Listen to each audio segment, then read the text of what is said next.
Hello ulit mga kaibigan, Daisy Dura nga po pala. Mga kaibigan, part ng vlog ngayon ay ang pagtaya ng loto. Hindi po ako yung ako yung tataya pero hindi para sa akin. At alam nyo ba, yung nagpapataya nito ay taga New Zealand pa. New Zealander siya, Bruneian at Malaysian. Hindi po Filipino. Ganun kasikat ang luto natin dito sa Pilipinas. Sarap ng dinuguan. Ay, oo, syempre. Sarap yan. The best yan din mo. Araw-araw yan. So, araw-araw ka na may dinuguan. Yes po. Pwede, dito ka na lang kumain, my love, para walang ano. Saan? Ito. Sa labas? Oo. Sige. Ang bait. Kasi mangangamoy yung kalabagot na. Mangangamoy kaming ulam. Marami pa kaming pupuntahan. Oo nga, mag-aamoy. Oo. Ito lang. So, dinuguan. Malinis to dito si ate. Kanyang-kanyang ulam, mga bagong luto. Adobo pa naman yung nakasalang ko. Kaya nga. Isang rice lang. Ikaw, isang rice din. Hindi na. Okay na yung isang rice. Okay na to, isang rice. Okay na. Tsaka nilagang itlog? Oo. Ayan, isang nilagang itlog. Yan ko ay bigyan ka asin. Yes, thank you. Lumpiang toge isa. Okay.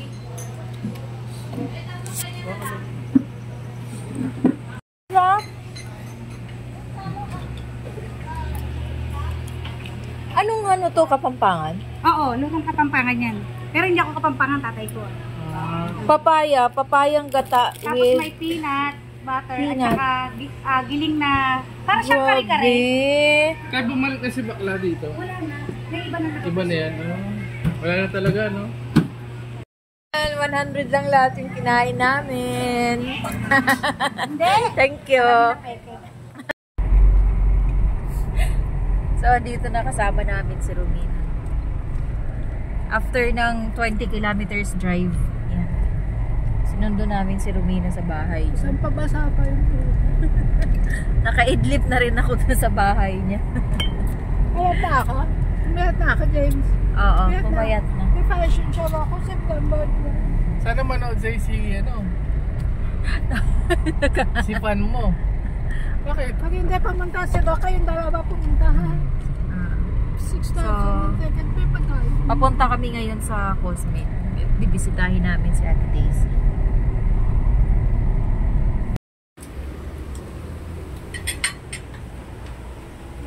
Hindi ka kahit?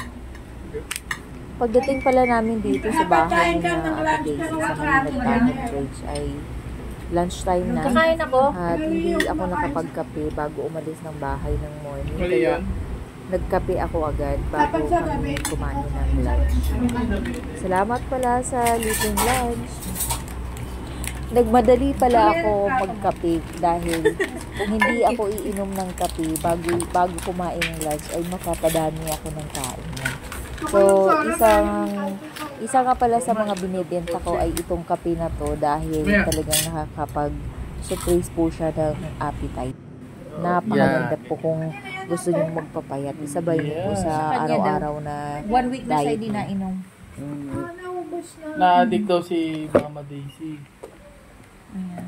Ay, paano mo si Mama Daisy sa YouTube mo? si Aiza yan. YouTube! Mama Daisy, YouTuber Si na Aiza, to. si Aiza. Anong YouTube? YouTuber na Nag-start siya. na ako mag-vlog. Vlogger na siya. Kung ano lang, yung mga lahat. About life niya. Talaga. Ipapalo mo sa cellphone. Ay, Ate Daisy, ano Hindi ako pala? marunong. No? Akin na, tulungan ka ta. Ano masasabi mo sa Pure Tear? Dali na, ito na. Oh, yan. Yan. Ano masasabi mo sa Pure Tear? Okay, mag-interviewhan kayo dyan. Okay. Ano masasabi mo? Na ito. Thank you, Daisy, sa pag-introduce ng for share sa akin. Kasi actually hindi ako naniniwala sa mga sa mga ganitong mga inaalok sa akin, yung mga vitamins, yung mga yung mga gamot daw sa ganito. So o-order naman ako, kaya lang hanggang una lang ako iinom pain ko, 1 linggo, after that wala na. Mhm. Kaya wala akong nakikitang effect kasi. Mhm. Pero kasi inatake ako, actually na mild stroke ako. So talagang na-depress ako kasi yun nga yung nangyari sa akin, natabingi ang mukha ko, nanghihina ang katawan ko, kala ko hindi na ako makaka-recover. Pero nung meron nagsabi sa akin na inumin ko to, tinry ko na inumin hanggang naubos ko yung 1 bote. So nung naubos ko yung 1 bote, doon ko nakita yung effect sa akin. Lahat ng mga kaibigan ko, pag nakikita ako, nagsasabi na, ay, okay ka na ngayon, anong ginawa mo? Bakit, ang laki ng pagbabago mo, ganyan-ganyan. Eh yun, sabi ko, ininom ko nga itong produkto na ito. So, ngayon po, nakaubos na ako ng 6 na bote.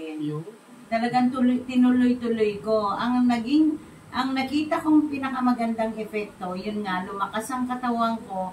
At the same time, napansin ko, yung buhok ko kumapal. Tapos, nawala yung mga ugat ko ito, yung skin ko, very dry. Tapos, ang lalaki ng mga ugat ko. Kahit hindi mo, pagka nag-i-inject ka, hindi mo na kailangan ganunin. Yung mga ugat ko, nakalitaw talaga. Ngayon, ito, ang laki ng improvement sa akin. Yung mga ugat ko, nawala. Tapos, ito pa yung pinakamaganda. Dahil nga diabetic ako, talagang mataas ang sugar ko, di ba, inatake na nga ako. Tapos yung na mild stroke ako. Itong mga paa ko, namamanhid talaga yan, manhid na manhid. Tapos napansin ko, umimpis yung mga dulo ng daliri ko. Yung parang naging papel ba siya. So talagang nag-iingat ako. Sabi sa akin, baka pag nasugat daw ako, maputulan ako ng paa. Hindi gagawin. So nung uminom nga ako nito, marami talaga ako napansin. Kumapal, parang tumubo, nawala. Tapos nawala yung mga pamamanid ng paa ko, nawala yung yung tusok-tusok. Kasi nagtutusok-tusok na yan eh. Imaginein mo naman, hindi bumababa sa 300 ang sugar ko. Yes. Ganun ka taas. Kahit anong gawin ko dati, inom ako ng iba-ibang produkto, ganun pa rin kahit umiinom ako ng gamot. Nag-maintenance ka pa para sa bed? Oo, nag-maintenance ako hanggang ngayon. Pero at least malaking tulong ito sa akin. Malaking tulong itong gamot na ito sa akin. Kaya hanggang ngayon, tingnan mo, 1 linggo akong hindi nakainom, hinahanap ng katawan ko. Kasi diyan ako lumakas, diyan ako gumaling, di ba? Ada yung medyo tabingi ka nun. Ay, grabe ang tabingi ko pag ipakita ko yung before and after sa'yo. Matagal din at the same time, kahit na okay na ako, parang yung mukha ko, hindi siya masaya, malungkot pa rin.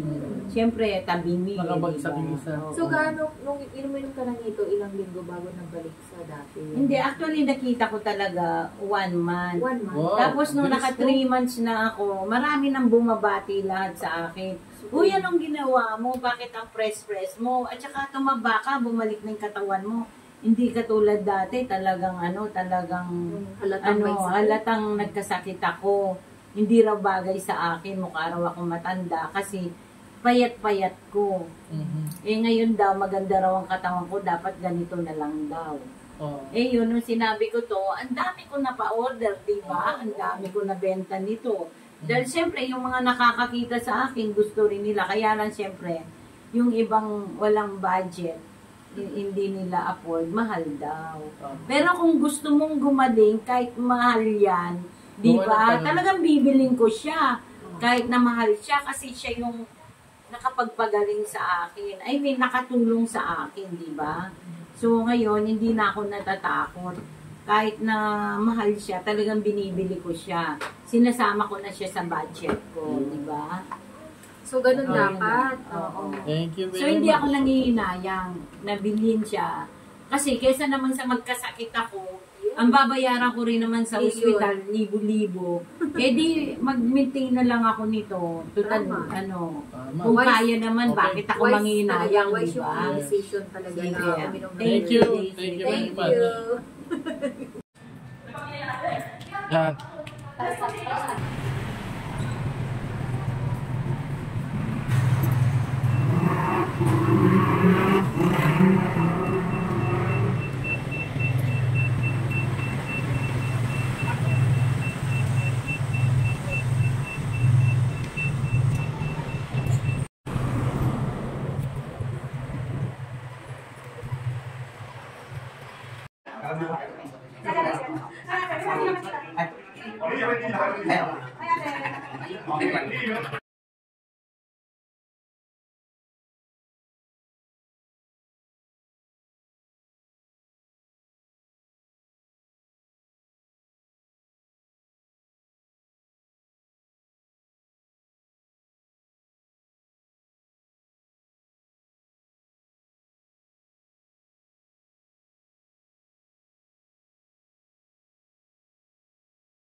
Pagkatapos nga pala namin kumain ng almusal ay napaupo muna ako dito sa harap nitong punong ito dahil hinihintay ko pa yung resibo ng tinayaan numbers namin sa loto, at napansin ko yung puno ng mangga inilusot lang sa bubong ng ito, ano ba tawag dito? Yero. Nung yero na to. So sana gayahin lahat ito ng mga tao, kasi tulad nitong puno na to, ilang taon to bago lumaki ng ganyan. Tapos bigla-bigla na lang puputulin. Parang ang sakit-sakit sa dibdib kapag ganun ang ginagawa ng mga tao. In the first place talaga, ang laking tulong ng puno na yan para hindi mainitan yung mga tao. Tayo pa rin yung makikinabang talaga.